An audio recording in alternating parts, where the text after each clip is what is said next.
Happy holidays and welcome to another episode of Story Explained. This time, I'm spreading some holiday cheer by looking at the story of a highly acclaimed game. I refer to it as a holiday game because the events literally occur on Christmas Eve and the following 5 days after. The story follows a rookie NYPD officer as she becomes entangled in a world-threatening disaster while uncovering the secrets behind a mysterious being. Created by the infamous Squaresoft in 1998, the same company behind classics like Final Fantasy and Chrono Trigger, you can expect top quality storytelling, but it can get extremely sciencey in some parts, so you'll need to put your thinking caps on for this one. The story is based on a book by Hideaki Senna, which shares the same title. In this series, however, we'll focus solely on the game itself and we will not be discussing the book. Although if the book is anything like the game, it's likely worth reading. By the way, here's a drinking game. Take a shot of eggnog every time I have to say the word mitochondria. Also, don't be fooled. It's made by primarily fantasy developers, but there are still some horror elements in this game. The plot takes unexpected twists and includes some truly shocking imagery, especially for the time. I remember playing this back in 2014 and still be blown away. So put your best New York accent on as we attempt to figure out exactly what is Parasite Eve. On the eve of Christmas 1997, we meet Aya Brea, the main character. She's a 25-year-old rookie NYPD cop who is arriving at Carnegie Hall, where her date is waiting to welcome her. Everything goes great, except they're running a little late, so they get to their seats to enjoy the performance of a lifetime. It's a fiery story about a woman named Eva, whom the king accuses of being evil and scheming to take his son away by forcing him to fall in love with her. The king demands she be burned at the stake, but the son steps in demanding his life be taken as well. That's when Eva steps in and breaks out into a beautiful, melodious song.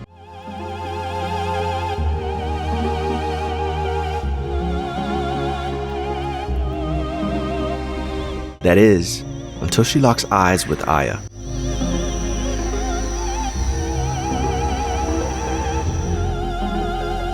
Suddenly, the actors on stage spontaneously combust into flame and chaos breaks out in the theater.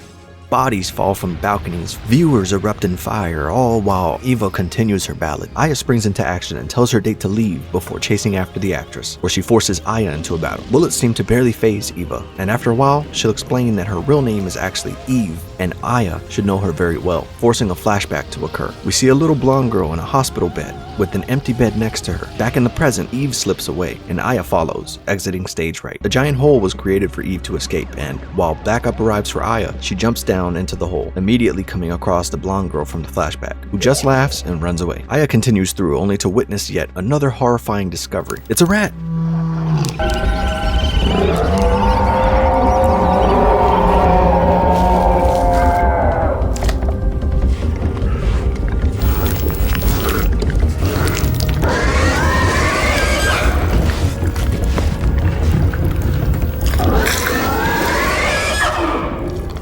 It attacks Aya, and she defeats it, gathering her breath afterwards, probably traumatized by what she just saw, just like I was when I first played this. She gets up and explores the dressing rooms, only to find more burned bodies. One of the bodies briefly wakes up, long enough to tell Aya that someone called Melissa is in trouble. In the next room over, Aya can find a journal written by a Melissa about how she's been feeling really sick recently, describing her body is feeling unnaturally hot, and she's been slamming down medicinal pills so that she's in shape to play a lead role after the other lead was found burned alive in her apartment.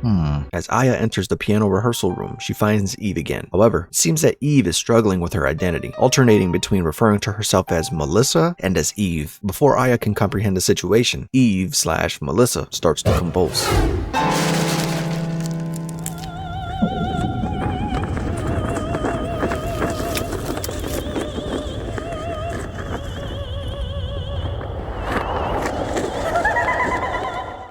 Melissa was the original human form of the woman, where she was exposed to whatever Eve is, and now she's completely taken over. Another fight occurs and Eve starts to spout about how Aya's mitochondria will finally be free. Like, what the fuck does that even mean? The same flashback from before occurs, but this time a male scientist appears before cutting back to Eve, having escaped again. Jumping through another hole, Aya reaches the dank sewers, where the little girl is spotted again, but I guess the joke wore off because she's sobbing this time, and shortly after, we find the mutated Eve. And even Aya is complaining about how her body's feeling really hot as Eve says that everyone must die except for Aya, and that instead of answering her questions, she will let her mitochondria evolve since they already know the answers. Escaping for the third time, Eve straight up turns into slime slime and phases through an otherwise impenetrable gate as she forces Aya to fight against the first boss of the game, a misshapen alligator. As she emerges from the sewers, a reporter is waiting outside to interview her, having confirmed that she is the sole survivor of Eve's destruction. Ignoring Aya's clear social cues that she does not want to talk, the slimy reporter receives a quick lesson from Chief Detective Daniel Dolis. He gets Aya into the car as it's clear Aya's a little shaken up, trying to figure out exactly how mitochondria fits into all this. He takes her back to her home for the night so that she can rest and resume the search in the morning. Aya arrives at the station on Christmas Day, loading up on equipment and meeting up with the press to discuss the issue with Chief Supervisor Baker, who gave her one simple instruction: don't talk until he says to. But Aya let slip that Eve mentioned mitochondria and that Melissa was taken over by whatever Eve was, causing a riot in the meeting room. Furious, Baker takes everyone back to his office, and mid-conversation he gets a call from a flustered scientist named Hans Klamp about meeting him at the Museum of Natural History. So Aya takes the lead and heads that way with Daniel. Meeting with the scientist turns out to be quite interesting. He continues his research as they attempt to talk to him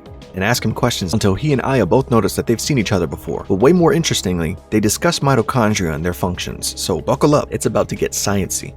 According to the scientist, mitochondria are cells that can evolve 10 times faster than we can. A single mitochondrion can generate 200,000 volts of electricity, and since there are multiple clusters of mitochondria in the body, it is theoretically possible for one person to generate enough heat up to 1600 degrees Fahrenheit to completely burn and melt a person alive. The scientist emphasizes that mitochondria are advanced cells essential for our survival, as they are responsible for converting energy from the oxygen that we intake. Consequently, just being alive means that we are at the mercy of mitochondria, not the other way around. As Daniel mentions, it's something like a parasite. I know it's a lot to take in, but keep up. Now, considering that cells are powerful enough to evolve at such an accelerated rate, it's conceivable that over the course of human history, these cells could build upon themselves and reach a state of awareness. Interestingly, back in 1987, some mitochondrial research concluded that all human ancestry can be traced back to one singular woman back in Africa, giving rise to the mitochondrial theory that shows that the root of human aging is directly tied to the very specific degradation of mitochondria. Do you want to know what they called that ancestral African woman? Mitochondrial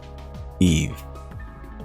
With that revelation, Aya mentions that the theater incident was caused by a woman referring to herself as Eve. The scientist looks shocked and confused, immediately changing his posture and asking to be dismissed so he can continue his research, no longer responding to their questions. So they leave and head back to the station, where Baker is holding a meeting. He starts it off by mentioning that Melissa was supposed to have a Christmas concert today, so people are lining up in droves to check it out. But here's the giant problem. The concert is taking place in Central Park. Yeah, that Central Park, the heavily populated one. And if Melissa knew that, then Eve definitely does. Since Melissa is technically dead, Aya's got to find a way to stop Eve from committing another massacre. Even worse, Daniel's wife Lorraine and his son Ben are going to be at that concert, so they both spring into action and rush to the park to prevent the impending disaster. Daniel rushes out of the car, but his body starts to burn as he gets close to the entrance. And because Aya doesn't seem to be as affected by it as him, she goes in alone. All the natural animals that you would have found here have mutated and start attacking her as she moves as quickly as possible to the amphitheater stage, just in time to see Eve, telling the crowd how this Christmas will be the most special of all. Aya's too late. Before her eyes, the entire audience is completely liquefied, becoming a massive clump of goo made from the dissolved flesh and cells of the viewers. Eve flees after spotting Aya, commanding a mutated giant worm to slow her down, until Eve realizes Aya has gotten much stronger than she thought, and decides her time is better spent inviting Aya on a horse and carriage ride, where the horses are set on fire to frantically race down the street. As Eve asks Aya why she's fighting against her instead of with her, Aya responds by saying that she fights Eve because she is human, which angers Eve and triggers a fight between them on the carriage. The commotion causes the horses to break free, sending Aya crashing into a fence. In the midst of all the chaos, Eve forces a flashback, revealing a new detail. The blonde girl who was previously seen in the hospital bed is now visible in the other bed instead. Daniel, still waiting for Aya at the entrance of the park, sees his son Ben running up to him and saying that his mom Lorraine started to act weird and that she left and everyone else left with her. He drops Ben off at a station to be taken care of while he searches for Aya. Kathy, a police officer, introduces Ben to a service dog named Shiva to help calm him down and allows them to play together. As the city starts getting more chaotic with evacuations and the news spreading of the disasters, a new character is introduced. Kunihiko Maeda, a Japanese scientist at a police barricade, being stopped from entering the city when a cop bursts into flames, allowing Maeda to use the distraction to run into the city. when the screen flashes white and more details of the hospital appear. Just then, Aya wakes up in Maeda's rundown apartment when Daniel walks in and they recount the events of Central Park to Maeda, who mentions that something extremely similar happened several years ago in Japan, when a scientist's wife had a car accident resulting in her death, and he tried to culture her liver cells to keep her alive, naming the cells Eve. The wife was an organ donor, and so her kidneys were donated to the young girl when the cultured liver cells began multiplying and the woman's body was taken over. Absurdly, once the cells had control, they went after the scientist and obtained his sperm. Excuse me? Needing some in order to birth something called the ultimate being. The Eve cell strength couldn't maintain the body for long, so Eve implanted a fertilized egg into a young girl who actually gave birth to it. From there, Maeda doesn't know any more details. Crazy, right? Aya fears that whatever is protecting her from Eve's harm might eventually hurt those who she cares about. So she sends Daniel and Maeda away, while mentioning to herself that when she touched Eve, it reminded her of her sister Maya. She then rests for the rest of the night. The next day, Aya steps outside and sees both Maeda and Daniel, so they take advantage of the evacuated city and grab some weapons and healing items from the nearby empty stores. Maeda wants to research something, so they head to the museum to try to use Dr. Clamp's equipment since everyone's evacuated and it should be free to use. Arriving, Maeda tests some goo found on Aya's clothes from her battles and confirms it's remnants of Eve, so he pricks his own finger and combines them both to start the experiment. On a cellular level, we see how Eve's cells attach to the nucleus, essentially forcing it to become dependent on the mitochondria instead of the other way around. Aya wants to test her own blood, so seeing that paints a very different story. The mitochondria is energizing the nucleus beyond its normal limits, which allows it to fight back and prevent Eve's cells from integrating, essentially becoming immune to her effects. Dr. Clamp then barges in and demands to know why they're in the lab until Daniel notices a list of names on Clamp's computer, including both Lorraine and Ben. This sends him into a frenzy, almost whooping Clamp's ass for not explaining what the list is for, but Aya calms him. As they leave, Maeda mentions the list was an HLA list, which is used to determine if an organ donor would be a match. Something's off with Clamp, so they head to the station to get permission to arrest him for questioning. After arriving, they notice the station is in complete disarray. Daniel races off to find Ben, and Aya follows him, after Maeda hands her a hamaya, a Japanese good luck charm. Fun fact is, these items don't actually do a single thing and serve to fill up your already limited inventory, but playing this game back then, you wouldn't have known that, which ironically makes it that much more evil. Things in the station aren't looking too good. There are dead cops laying everywhere, including Torres, the weapons officer responsible for outfitting the station with gear. An injured Detective Warner can be found, confirming this is Eve's doing, and a cutaway shows Ben chasing after Shiva, the dog, as creatures pursue them. Aya makes it to the room as Captain Baker grabs Ben and tells him to stay away from Shiva, and that she's sick. Uh-oh.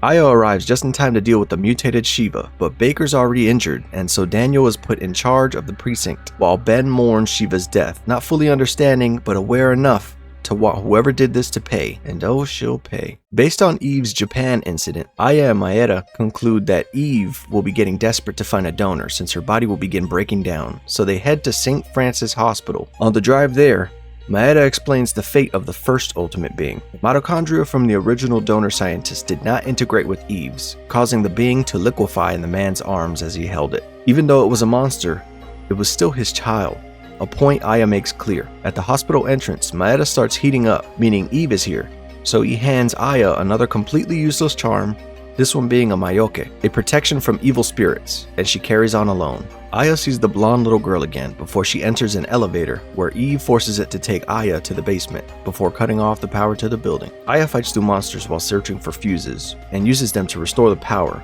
where a doctor, her patient, and a nurse are saved by Aya. In the room with the nurse, Aya realizes that it's the same room from her flashbacks. She notices two blonde girls, one in each bed. After a brief cutaway, the nurse assists Aya in reaching the 13th floor of the hospital, which coincidentally is the sperm containment floor where Eve is supposed to be. By sabotaging the freezers, Aya can prevent Eve from carrying out her insane plan. Looking through a window overlooking the city, Aya sees a beautiful shot of the Chrysler Center. You know, for 1997, this game sure had a lot of cinematic shots and effects. After the sightseeing, Aya enters the containment room where she finds the same HLA file that Dr. Clamp had, but now her mother and sister's names are there, and it shows that they had been brought to this hospital on the same day as Melissa Pierce, the original owner of Eve's now physical body. An operation was performed, but the details of the medical report are missing. Determined to find answers, she heads up to the roof where she knows Eve is waiting. At the same time, the Navy deploys fighter jets to find and neutralize Eve. On the roof, Aya notices an empty sperm container, realizing that she might be too late. Eve is surprised to learn that Aya is aware of what she's doing and knows how Eve's sister failed in Japan, and so she won't make the same mistake. As they converse, Navy jets soar overhead, prompting Eve to liquefy one of the pilots inside one of the planes. This causes the jet to start plummeting towards the hospital roof. Aya barely manages to escape onto some rafters just in time, where Maeda and Daniel are waiting for her below. She unfortunately has to inform them that she failed her mission and that Eve has escaped, with a very real possibility of the birth of an ultimate being looming on the horizon. Daniel arrived at the hospital with urgent news of his own. He had discovered that Melissa had been seen entering and exiting the museum late at night on several occasions. This suggests that Dr. Clamp had been collaborating with Eve from the very beginning. Realizing that they might likely meet soon, Daniel sent everyone out to search the city for both of them. He understood that if the ultimate being was born, there might be no way of stopping it. While searching for Eve, Aya comes across signs that the blob monster created from the people in Central Park is moving through the sewers, trying to get it into the water system to potentially infect the entire city. A good plan, but Aya fleshes it out and pursues it until she realizes that the slime was heading to the one place she should have expected, the museum. Racing there, she spotted a man in a white coat, Dr. Clamp. However, things get more complicated when the alarm system locks all the doors, and Eve's cells attached to some dinosaur bones to attack Aya. She fought her way past the nightmares and ultimately manages to disable the alarm, which granted her access to most of the museum. Despite the progress, Eve decided to finish Aya off by resurrecting the T-Rex from the remains of the Central Park victims. Rather than confront the King of the Beasts, Aya heads to Clamp's lab, assuming he would be there, but he's not. Instead, we get a cutaway to Maeda. Maeda discovers a blood serum labeled with Maya's name in Clamp's freezer, categorized under research related to Eve. The serum had been cultivated from liver cells over many years, but all data regarding its purpose had recently been deleted. Dr. Clamp had been attempting to create artificial sperm for Eve, free of male mitochondria, ensuring that the ultimate being would not perish like the one in Japan. Clamp eventually arrived while Aya and Maeda were talking, launching into a rant about the inferiority of humans. Though he was insane, he recognized that Aya possessed special powers and had evolved significantly, maintaining a human form since the alternative would be resembling something like Eve. He dismissed her attempts to interfere with Eve's work and attempted to stab her, but Daniel intervened and hit him with one of his famous knockout punches to subdue him for a few minutes. When Clamp regained consciousness, he admitted to having eliminated the flaw present in the ultimate being created in Japan, claiming Eve's pregnancy would be perfect and that the birth would happen very soon, as Eve was experiencing the fastest pregnancy in history. After revealing his part of the plan, he called out to Eve to inform her of Aya's presence in the room. Upon learning this, Eve caused the room to burst into flames, but Daniel and Maeda managed to leap out of the window. They somehow survive completely uninjured, and Dr. Clamp perishes in the fire, and Aya ascended to the top of the museum to confront Eve once and for all. However, she was ambushed by a triceratops. The creature tackled her over the railing, causing her to fall several flights. Although she was injured, her body heated up and healed itself, which proved to be useful as the T-Rex then attacks her. With her powers growing, she managed to defeat it and confront a very pregnant Eve. Just as she prepared to neutralize Eve, the blob that had once been in Central Park reaches through the wall, dragging Eve to safety. Daniel and Maeda are waiting outside the museum for Aya. On a less important note, Maeda knows about the medication Melissa was taking and why she had a kidney transplant as a kid. By chance, she received that kidney from Aya's sister, Maya. Both Aya's mother and sister were organ donors, but Aya's mother was too severely injured in a car accident for her organs to be used. However, they were able to transplant Maya's kidney into Melissa, which is why she had to take medication to prevent her body from rejecting it. During the procedure, an intern named Dr. Clamp was present and overheard the doctors remove Maya's kidney, complaining about how unusually warm it was. By the time they realized the implications, it was already too late. This led to Maya's mutated mitochondria eventually taking over Melissa's body, and Melissa accelerated the process by overdosing on her medication, which weakened her immune system allowing Eve full control. Technically, this means that Eve is Aya's sister. Meanwhile, the Navy finally receives permission to escalate their response. They launch a full-scale attack on the giant goo monster headed towards the Statue of Liberty. It seems they haven't learned from the previous incident where Eve melted their last pilots, as these new pilots liquefy just as quickly. Eve's creatures form a protective barrier around her to ensure she can give birth in peace. Realizing their attacks are ineffective, the Navy sends a helicopter to pick up Aya, Daniel, and Maeda. Since she is the only one who can get close to Eve, they intend to have Aya fly up to the creature and destroy it. The helicopter will be on autopilot, so all she needs to do is ride and shoot. Other pilots act as human shields to help Aya get into range, and their plan works. Aya successfully blows apart the creature, along with Liberty Island. However, Eve emerges from the goo alive and unharmed. They engage in combat, revealing that Aya's power exceeds Eve's.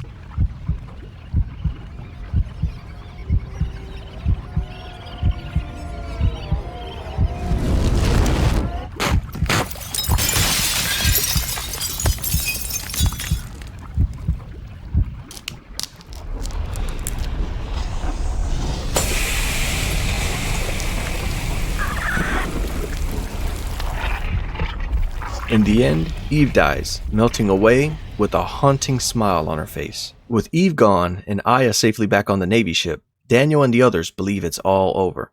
But suddenly, the ground shakes. Eve's death hasn't prevented the ultimate being's birth.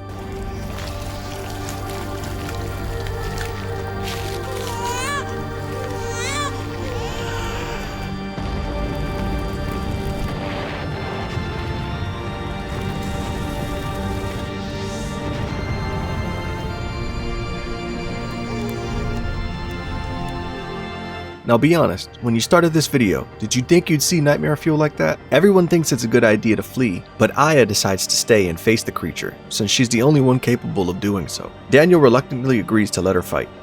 Maeda attempts to give Aya something useful, but Daniel stops him from giving Aya another useless charm. As Daniel and Maeda argue, Aya prepares to battle the ultimate being.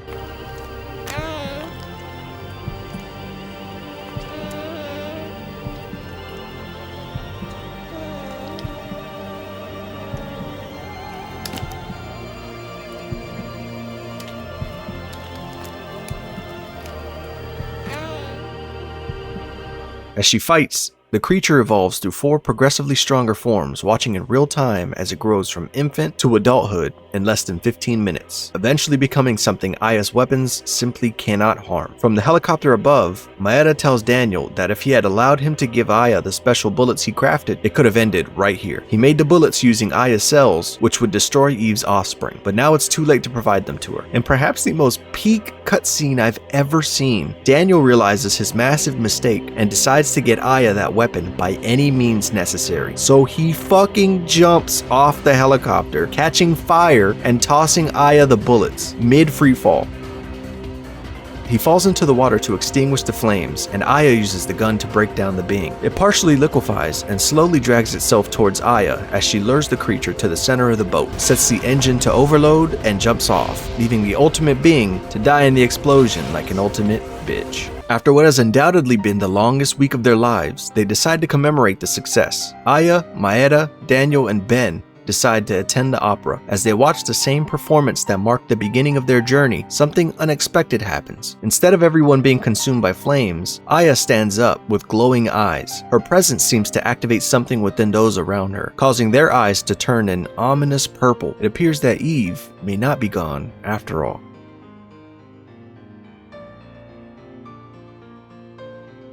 But maybe that's not true.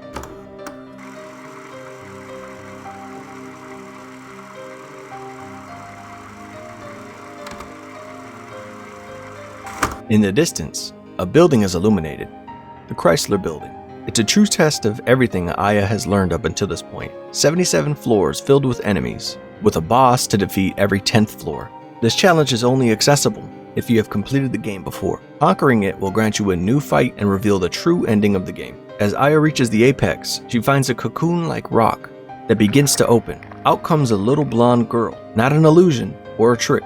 This is actually Maya, Aya's long-lost sister. Or at least it really is her body. Once it begins to speak, it reveals that, just like Melissa, the mitochondria have taken over her body. In a mind-blowing twist, it reveals that this is the original Eve, the one from Japan. Hans Klemp apparently used her liver and donated it to Melissa, which caused her ailments, and eventually kickstarted the events of this game. Aya also received Maya's cornea, essentially being picked apart while being experimented on to create something even stronger than the ultimate being, a purebred. To torture Aya further, original Eve gives control to the dormant Maya so that they can converse. Maya is understandably confused and scared, barely even getting a chance to speak before Eve takes back control and the fight begins. Eve resembles Aya when she uses her ultimate liberate power, which makes sense given they share parts of each other. After an intense 10-minute battle with the strongest weapons Aya can wield, Eve falls. However, before being defeated, she somehow enters Aya's body, rambling about how she and the other Eve are in competition to see who's stronger. Suddenly, Maya starts to fight for control,